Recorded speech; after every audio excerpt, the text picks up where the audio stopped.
ఢిల్లీలో విద్యార్థుల పట్ల గలమెత్తిన ఒకే ఒక్క తెలుగు హీరో. ఇంత జరుగుతున్న ఆంధ్ర తెలంగాణ హీరోలంతా ఏమైపోయారంటూ కామెంట్స్. విద్యార్థుల ఆవేదనపై టాలీవుడ్ మౌనం ఎందుకు? ఇంతకీ ఆ ఒక్క తెలుగు హీరో ఎవరు? Have a look.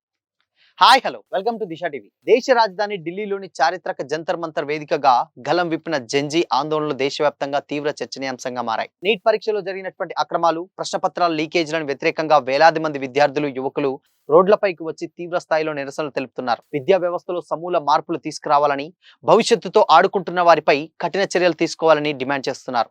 ఈ నిరసనల్లో విద్యార్థుల వేదన తీవ్రంగా వ్యక్తమవుతుంది. నీట్ మరియు ఇతర జాతీయ స్థాయి పరీక్షల నిర్వహణలో జరిగిన అక్రమాలకు బాధ్యత వహిస్తూ కేంద్ర విద్యాశాఖ మంత్రి ధర్మేంద్ర ప్రధాన్ తక్షణమే రాజీనామా చేయాలని వారు డిమాండ్ చేస్తున్నారు. పోలీసులు వాటర్ క్యాన్యన్లు, టియర్ గ్యాస్ ప్రయోగించినప్పటికీ యువత వెనకడుగు వేయలేదు. నిరసనలో వ్యంగ్య ధోరణితో పాటు పాటలు పాడుతూ, డాన్సులు చేస్తూ తమ ఆగ్రహాన్ని వినూత్న రీతిలో వ్యక్తం చేస్తున్నారు. విద్యార్థులపై పోలీసుల లాఠీ చార్జిని ఖండిస్తూ కాంగ్రెస్, టీఎంసీ వంటి పలు ప్రతిపక్ష పార్టీలు తమ మద్దతును ప్రకటించాయి. ఈ ఉద్యమంలో తెలుగు చిత్ర పరిశ్రమ నుంచి ప్రముఖ యాక్టర్ కమ్ డైరెక్టర్ ఆదిత్యం ఒక్కరే పాల్గొన్నారు. జంతర్ మంతర్ వద్ద ఆందోళనలో స్వయంగా పాల్గొని విద్యార్థులకు తన పూర్తి సంఘీభావం తెలిపారు. విద్యా వ్యవస్థను ప్రక్షాళన చేయాల్సినటువంటి అవసరం ఎంతైనా ఉందని ఆయన అక్కడ గలమెత్తారు. అయితే విద్యార్థుల సమస్యపై ఢిల్లీ దాకా వెళ్లి మద్దతు తెలిపినటువంటి ఏకైక తెలుగు హీరో ఆదిత్య ఓం కావడంపై సోషల్ మీడియాలో పెద్ద ఎత్తున చర్చ నడుస్తోంది. తెలుగు సినీ పరిశ్రమకు చెందినటువంటి మిగతా కథానాయకులు, ఆంధ్ర తెలంగాణ ప్రాంతాల ప్రతినిధులు ఈ విషయంలో ఎందుకు మౌనంగా ఉన్నారంటూ చాలా మంది నెటిజన్స్ ప్రశ్నిస్తున్నారు. వైవిఎస్ చౌదరి డైరెక్షన్ లో 2002లో వచ్చి సంచలనం సృష్టించిన లాహిరి లాహిరిలో సినిమాతోటి ఆయన యాక్టర్ గా పరిచయం అయ్యారు. తొలి సినిమాతోనే లవర్ బాయ్ గా మంచి పేరు తెచ్చుకొని ఆడియన్స్ హృదయాల్లో స్థానం సంపాదించుకున్నారు. తెలుగుతో పాటు హిందీ సినిమాలో నటించిన ఆదిత్య ఓం 2013లో బందూక్ అనేటువంటి హిందీ సినిమాకి డైరెక్షన్ వహించారు. బిగ్ బాస్ తెలుగు సీజన్ 8లో కంటెస్టెంట్ గా పాల్గొని తన నిజాయితీ గల ప్రవర్తనతో విశేష ప్రజాదరణ పొందారు. కేవలం బిగ్ స్క్రీన్ కే పరిమితం కాకుండా సమాజంలో జరుగుతున్నటువంటి పరిణామాలపై స్పందిస్తూ విద్యార్థుల భవిష్యత్ కోసం జంతర్ మంతర్ వద్ద ఆదిత్య ఓం గొంతు కలపడం పట్ల యువత హర్షం వ్యక్తం చేస్తుంది.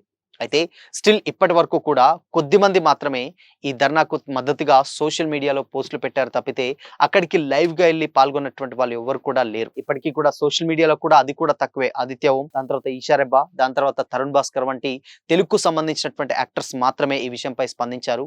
పెద్దగా మిగతా వాళ్ళు ఎవరు కూడా రియాక్ట్ అవ్వలేదు. ఎందుకు, ఏమైపోయారంటూ కూడా చాలా మంది ప్రశ్నిస్తున్నారు. అయితే ఈ ధర్నాలో పాల్గొనే ఉన్నటువంటి వ్యక్తులలో మేజర్ గా తెలుగు నుంచి ఇక్కడ ఆదిత్య ఓం, దాని తర్వాత ప్రకాష్ రాజ్ ఒక్కరే అక్కడికి వెళ్ళి మరీ పాల్గొన్నారు. మిగతా వాళ్ళందరూ కూడా సోషల్ మీడియాలో పోస్టులు పెట్టారు. అది కూడా తమిళ్, బాలీవుడ్ యాక్టర్స్, దాని తర్వాత మలయాళం వాళ్ళు తప్పితే తెలుగులో మాత్రం ఒక 2 నుంచి 3 తప్పితే పెద్దగా ఎవరు కూడా స్పందించలేదు. సో మరి టాలీవుడ్ యాక్టర్స్ అందరూ కూడా ఏమైపోయారు? దేశంలో ఇంత ఉద్రిక్తమైనటువంటి పరిస్థితులు నెలకొన్నాయి. విద్యార్థులకు గాయాలవుతున్నాయి, దాడులు చేస్తున్నారు పోలీసులు. అండ్ నీట్ ప్రశ్నపత్రం లీకేజ్ సంబంధించినటువంటి అది ప్రజా ఉద్యమంగా మారి అన్ని రాష్ట్రాలలో, అన్ని ఏరియాలలో కూడా స్టిల్ ఇప్పటి వరకు కూడా అది కంటిన్యూ అవుతూనే ఉంది. బట్ ఇలాంటి టైంలో ఎందుకు మరి టాలీవుడ్ కి సంబంధించినటువంటి ఒక్క యాక్టర్ కూడా సోషల్ మీడియా వేదికకు కూడా ఎందుకు స్పందించట్లేదు అంటూ కూడా చాలా మంది డిమాండ్ చేస్తున్నారు. కేవలం బర్త్డే విషెస్ మాత్రం, సినిమా ఆల్ ది బెస్ట్లు, దాని తర్వాత ప్రమోషన్స్ కి ట్వీట్లు చేసేటువంటి స్టార్స్ ఇంత జరుగుతున్నా కూడా ఏమైపోయారు, ఎక్కడున్నారు, వీళ్ళందరికీ ఎందుకు ఇది కనబడతలేదు అంటూ కూడా చాలా మంది డిమాండ్ చేస్తున్నారు. బట్ ఏదేమైనప్పటికీ కూడా చాలా మంది ఇంటర్నల్ వార్లో డెఫినెట్ గా తెలుగు స్టార్స్ అందరూ కూడా వాళ్ళకి కావాల్సింది ఇంటర్నల్ పాలిటిక్స్ తప్పితే పాలిటిక్స్ కాదు.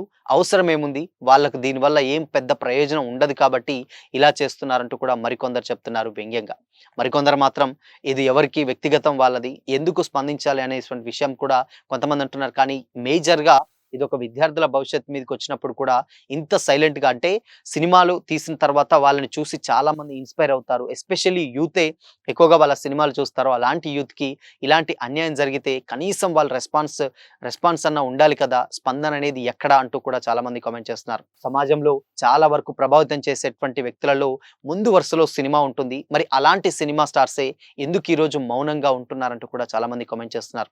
అది కూడా ఎస్పెషల్లీ తెలుగు ఫిలిం ఇండస్ట్రీ ఎందుకు, బాలీవుడ్ లో వందలాది మంది యాక్టర్స్ స్పందిస్తున్నారు, మలయాళంలో స్పందిస్తున్నారు, తమిళ్లో స్పందిస్తున్నారు, తెలుగులో మాత్రం ఇంత ఆదరణ తగ్గడానికి కారణం ఏంటి ఆ ధర్నాకంటూ కూడా చాలా మంది కొన్ని ప్రశ్నలు అయితే లేవనెత్తుతున్నారు.